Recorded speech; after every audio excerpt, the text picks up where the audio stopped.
Assalamualaikum warahmatullahi wabarakatuh. Perkenalkan, nama saya Dina Dwiandari. Saya dari kelompok 13 akan menjelaskan apa yang dimaksud dengan pembelajaran serta jenis-jenis strategi pembelajaran PPKN di SD. Berikut saya akan menjelaskan. Jadi pembelajaran itu merupakan suatu hal yang diberikan pendidik kepada peserta didik agar adanya interaksi, pemerolehan ilmu dan pengetahuan, penguasaan kemahiran dan tabiat, serta menciptakan rasa kepercayaan diri peserta didiknya. Selanjutnya itu ada strategi belajar mengajar. Strategi belajar mengajar adalah kegiatan atau pola umum yang bisa dilakukan antara guru dan siswa dalam melakukan suatu kegiatan dengan tujuan agar tercapainya suatu pembelajaran. Strategi ini sangat diperlukan oleh seorang guru karena akan bernilai edukatif bagi setiap pembelajaran yang dilakukannya. Itu ada memahami jenis-jenis model pembelajaran PPKN SD. 1. Pembelajaran berbasis portofolio. Portofolio merupakan sekumpulan dari hasil pekerjaan yang disimpan menjadi satu sebagai dokumentasi hasil pekerjaan siswa yang berisi hasil tes, tugas-tugas, catatan, piagam, dan lain-lain.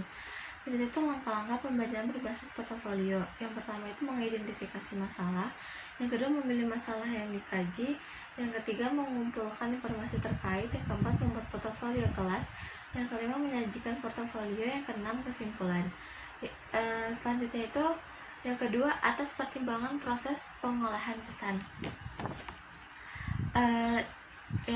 Yang A, strategi deduktif.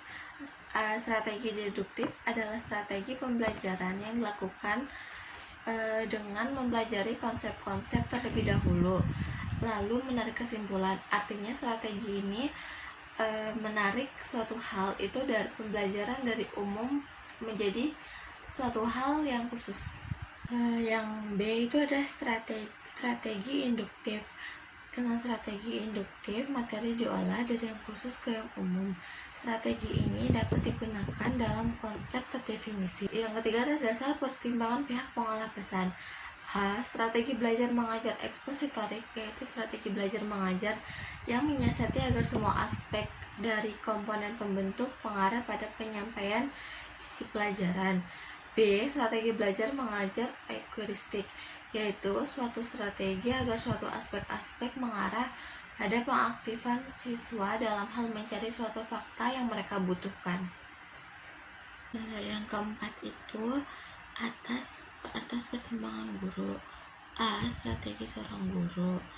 Artinya guru melaksanakan rencana mengajar menggunakan beberapa pembelajaran agar dapat mempengaruhi siswa mencapai suatu tujuan. Yang B. Strategi pengajaran bergu. Artinya dua atau lebih guru mengajar sejumlah siswa yang berpusat pada suatu topik tertentu.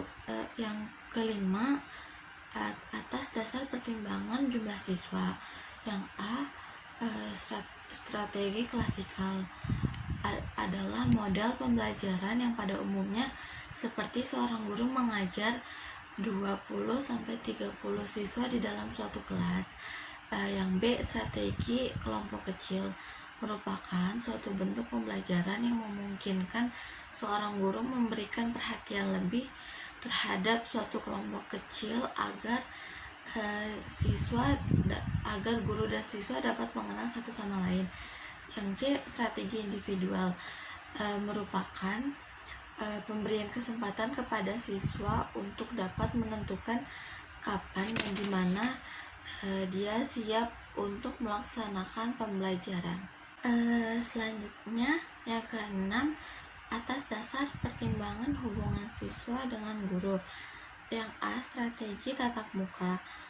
Strategi ini akan lebih baik jika menggunakan alat peraga yang memungkinkan interaksi antara siswa dengan guru dalam satu lingkungan yang sama. Yang B. Strategi pembelajaran melalui media.